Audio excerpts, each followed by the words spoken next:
Olá a todos, sejam bem-vindos ao meu canal no YouTube. Hoje vou fazer-vos a apresentação da terceira oficina de formação intitulada Robô GNE, a Robótica Educativa aplicada às necessidades educativas especiais. No caso, esta oficina será a primeira em que vamos utilizar o robô virtual RoboMind. Espero que gostem, muito obrigada. A oficina de formação funciona no Moodle, que é um espaço que permite fazer formação e-learning à distância. O facto de funcionar à distância vai permitir que partilhem e que interajam entre vocês no horário que vos for mais conveniente. Só vos peço que respeitem o cronograma das 5 semanas de formação, ou seja, peço-vos que não se atrasem com as atividades. Vou-vos disponibilizar material de apoio, como por exemplo vídeos, que já estão lá, livros, alguns livros sobre necessidades educativas especiais e artigos sobre robótica educativa aplicada às GNEs.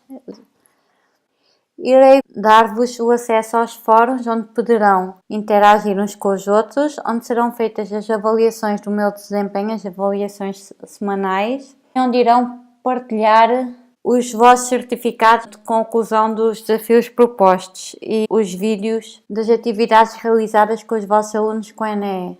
O principal objetivo da oficina de formação é formar professores que possam utilizar a robótica educativa em contexto inclusivo e verificar o potencial inclusivo da robótica, que irei fazer graças aos vídeos que vocês irão fazer em sala de aula.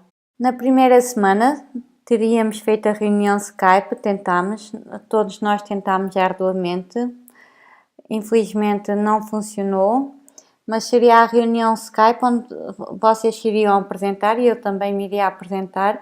Assim peço-vos que se apresentem no espaço que eu já criei dentro da comunidade. Tem lá o fórum da primeira semana e tem um tópico de apresentações. Peço-vos que se apresentem e que interajam uns com os outros. Aqueles que forem trabalhar em grupo também peço que digam com quem vão trabalhar e que estão a formar um grupo. Teria feito esta apresentação PowerPoint onde vos explico o funcionamento da oficina e da minha tese de doutoramento, qual é a metodologia e os instrumentos. Falo-vos de alguns artigos sobre robótica aplicada às GNEs e também sobre o programa que vamos utilizar na oficina, nomeadamente o RoboMind. Ainda vos explicaria como funciona a comunidade. Quero também dizer que, como esta foi a terceira oficina de formação que eu desenvolvi, as duas primeiras foram com robótica tangível, ou seja, com kits de robôs como o Lego Mindstorms. Os participantes tinham que se inscrever na primeira oficina e apresentar-se e preencher o questionário inicial. O que aconteceu foi que alguns participantes não fizeram e por isso não puderam obter o certificado. Assim, para evitar problemas de pessoas se inscreveram e depois não querem participar, eu exigi que todos fizessem a confirmação em como queriam participar através de e-mail e também que preenchessem logo o questionário inicial e se inscrevessem na comunidade. Quero então agradecer-vos por terem feito isso. Realmente foi antes da formação começar, mas essa foi a forma que eu encontrei para garantir que não havia desistências e que quem se tinha inscrito queria mesmo participar na oficina. Na segunda semana irão visualizar o vídeo de introdução à programação com o RoboMind, se ainda não o viram. Ele já está disponível na comunidade e no espaço da oficina. Irão realizar o desafio Primeiros Passos, que é um desafio muito simples e que está em RoboMind Academy. Vocês vão obter um certificado e deverão partilhar o certificado no fórum da segunda semana da oficina. Por fim, vos já pedir que façam uma avaliação dessa semana, avaliação da atividade em si e do meu desempenho também e das vossas interações com os colegas. A avaliação, eu peço-vos que façam numa escala de 0 a 20 e também que façam a avaliação qualitativa, ou seja, quantitativa e qualitativa. Na terceira semana, irão realizar o desafio A Hora do Código, já é mais complexo do que o primeiro da segunda semana. Irei dar-vos o meu número de telemóvel e existe um programa de mensagens gratuitas que podem instalar no vosso smartphone e também dá para utilizar nos computadores. E se tiver alguma dúvida durante o desafio, eu guardo os exercícios que fizeram até essa altura. Depois mandam-me uma mensagem e se caso não tenham conseguido mesmo resolver aquele exercício em causa, mandam uma mensagem e envio-vos a imagem com a solução. Isso no caso não conseguirem mesmo realizar algum dos exercícios. Mas eu acredito que todos vocês vão conseguir. Não são difíceis. E é importante que façam este desafio mais complexo, a hora do código, porque assim garantimos que vocês irão conseguir responder a todas as questões dos vossos alunos e caso eles queiram ir mais além do que aquilo que vocês tinham planeado, vocês também já fizeram exercícios que iam mais além, por isso já irão sentir-se à vontade. Também para desenvolver o vosso raciocínio de programação e computacional. Aqui irão partilhar à mesma o certificado obtido na hora do código lá na oficina. O certificado é igual a este que temos aqui, só muda o nome. E farão a avaliação da semana. Na quarta semana, irão apresentar os guiões de programação que planearam para utilizar com os vossos alunos com a NEE. Os guiões podem ser algo muito simples. Podem começar por o robô ir para a frente e para trás, para a direita e para a esquerda, para os alunos aprenderem os comandos.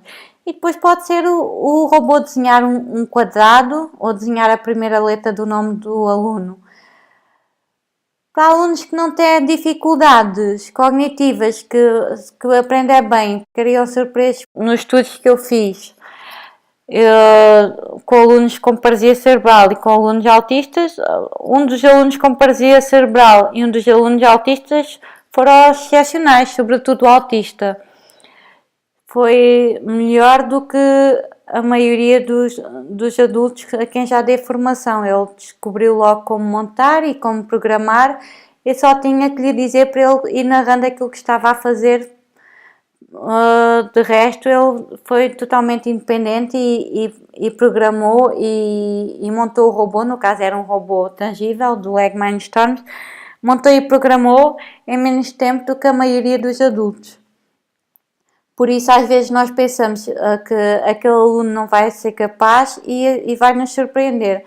E é isso que eu tenho descoberto com a robótica, que às vezes nós pensamos que o aluno não tem tanta capacidade cognitiva, como depois com a robótica nós descobrimos que afinal ele até tem. Ele tem aquele potencial dentro dele, só que as atividades da escola do dia-a-dia não são direcionadas para as capacidades individuais daquele aluno. E a robótica permite-nos descobrir potencialidades que outras atividades normalmente até não permitem. Irão então usar esse guião de programação para programar o RoboMind com os vossos alunos com NE e também podem ser os alunos com NE e CNE em sala de aula, a turma toda. Pode ser apenas um grupo pequeno de alunos com NE, pode ser um grupo pequeno de alunos com ICNE, é como quiserem. As atividades deverão ser filmadas, os alunos poderão estar de costas e a filmagem é a atividade dessa semana. Depois é isso que irão partilhar no fórum. Qualquer dúvida já sabem que tem sempre os fóruns de ajuda. Estarei sim também disponível para vos responder logo, mas eu tenho a certeza que vai correr tudo bem. Vocês vão ficar surpresos com as capacidades dos vossos alunos no que toca à programação. Por fim, irão fazer a avaliação semanal do meu desempenho, da atividade, do potencial educativo e inclusivo do RoboMind e das vossas interações. Na quinta e última semana irão preencher o questionário final, que é substancialmente menor que o questionário inicial. Irão debater as vossas experiências e dificuldades encontradas, como sempre no fórum, e iremos fazer uma reunião síncrona com data e hora marcada num sábado, provavelmente à mesma hora, se for conveniente para a maioria, à mesma hora de hoje, às 17 horas. Só não iremos usar o Skype.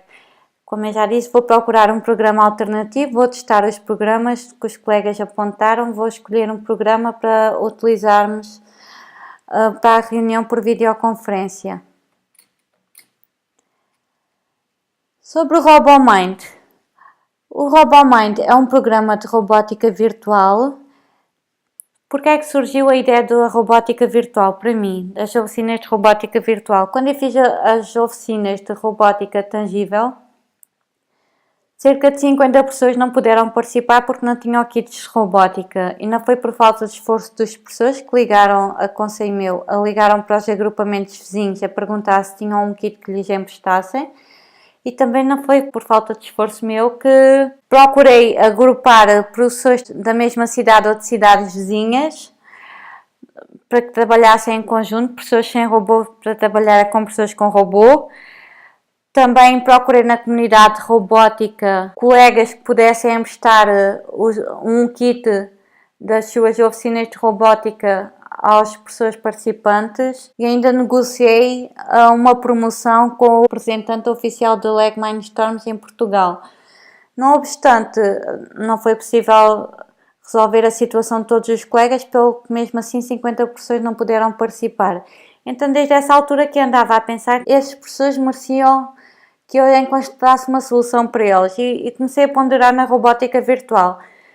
No entanto, eu tinha que encontrar um programa que correspondesse às minhas expectativas e às minhas exigências, nomeadamente, tinha que ser simples de utilizar, simples de instalar, o seu custo tinha que ser inexistente ou tinha que ser muito baixo. No caso do RoboMind, o custo é de apenas 5 euros para tablets e 10 euros para computadores, 100 euros para vários computadores. Ou seja, tinha que ter uma boa relação custo-benefício. E claro, o código tinha que ser simples. No caso, o RoboMind utiliza um código ou pseudocódigo textual que é muito fácil dos alunos aprender e de intuírem. O RoboMind ainda tem a vantagem de ter o controle remoto para aqueles, por exemplo, se tiverem alunos disléxicos ou alunos cujas dificuldades os impedem mesmo de escrever, então poderão sempre utilizar o controle remoto.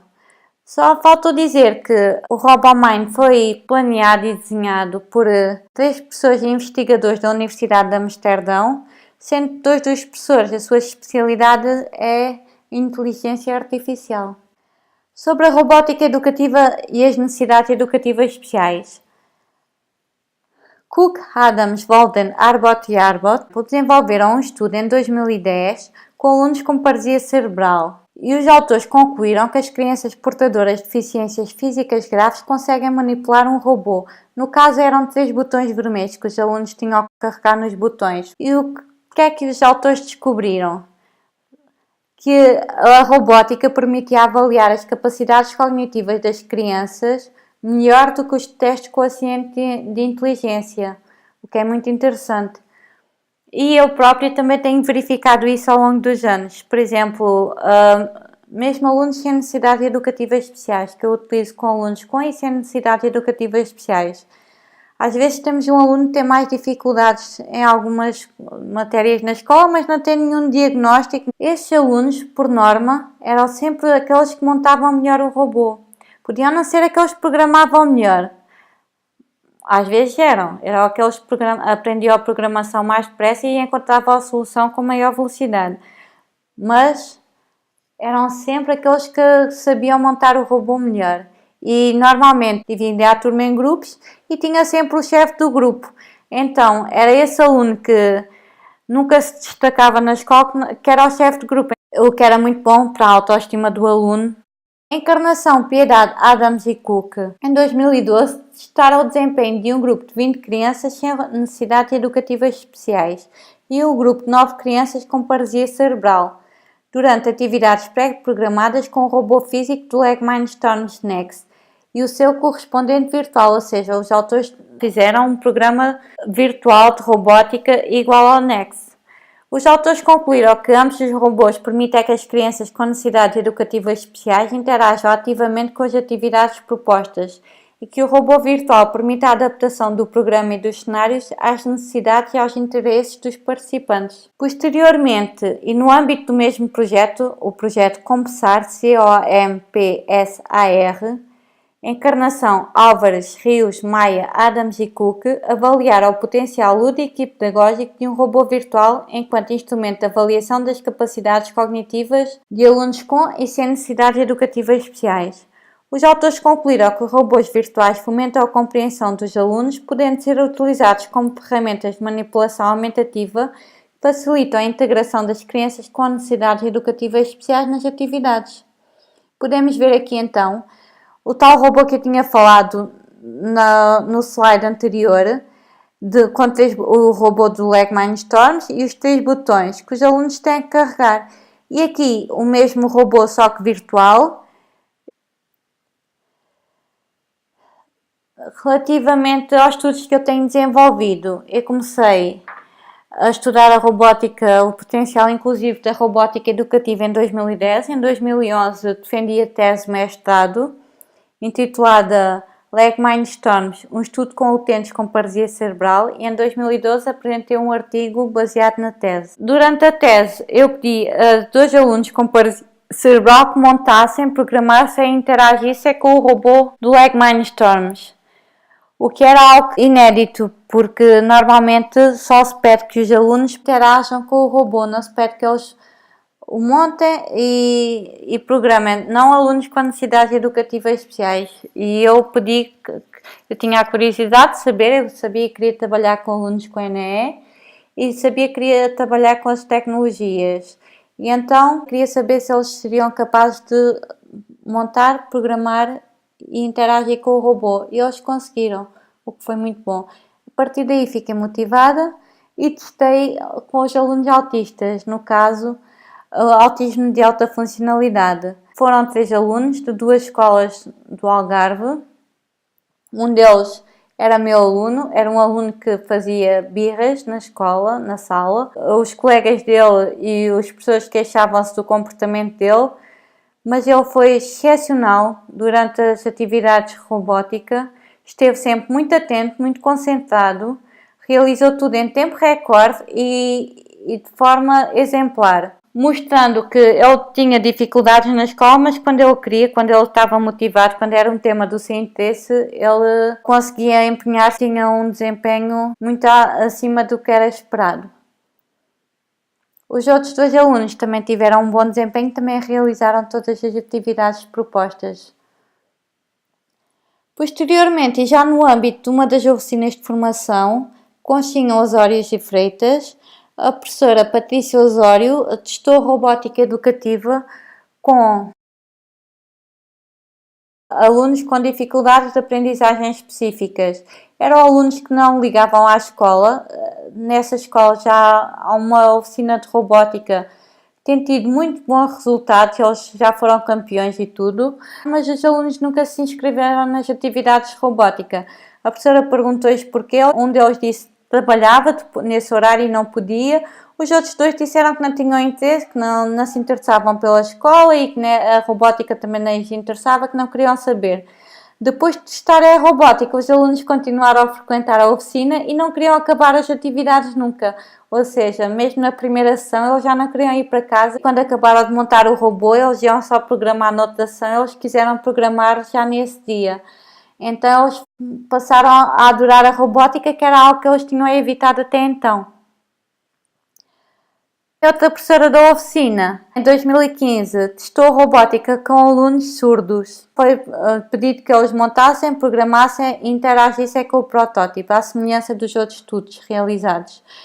No grupo havia alunos surdos, havia um aluno autista e havia uma aluna com déficit intelectual que tinha acabado de ser diagnosticada com déficit intelectual, mas tinha sido escolhida para participar na oficina devido ao seu mau comportamento. Os alunos interagiram perfeitamente entre si, alunos surdos e alunos ouvintes. O aluno autista comunicou bastante nas gravações e disse uma coisa muito engraçada. Ele queixou-se com um dos alunos surdos, só queria ser só ele a montar o robô e não deixava montar, mas que ele se enganava e tinha de ser o aluno autista a corrigi-lo e a ensiná-lo a montar. Para ver é como a robótica aproxima alunos que, por norma, até não se relacionam muito uns com os outros, porque os alunos surdos têm que ser acompanhados pelos intérpretes e nessa atividade também foram, mas os alunos ouvintes começaram a atividade dizendo o seu nome em língua gestual, o que já mostrou uma vontade de se conhecer melhor. e depois relacionaram-se muito bem entre as atividades. Outra vantagem também foi que todos aumentaram a sua autoestima, porque apesar das dificuldades e das limitações, todos puderam dizer que tinham conseguido montar e programar um robô. E eles gostaram muito e a escola não tinha dinheiro para comprar um kit, o kit fui eu quem emprestei. Mas a escola disse que assim que recebessem algum dinheiro, assim que tivessem verbas, iriam comprar o robô. Significa que tanto as pessoas como a escola gostaram bastante das atividades e os alunos também.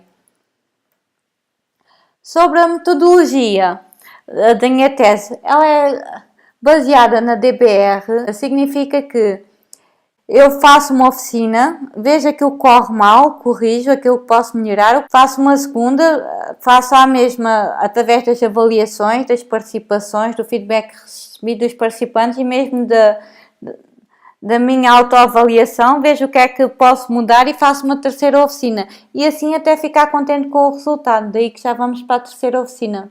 Por acaso a segunda correu bastante bem, as pessoas também gostaram, disseram que queriam voltar a participar numa outra oficina que eu fizesse e realmente já se inscreveram.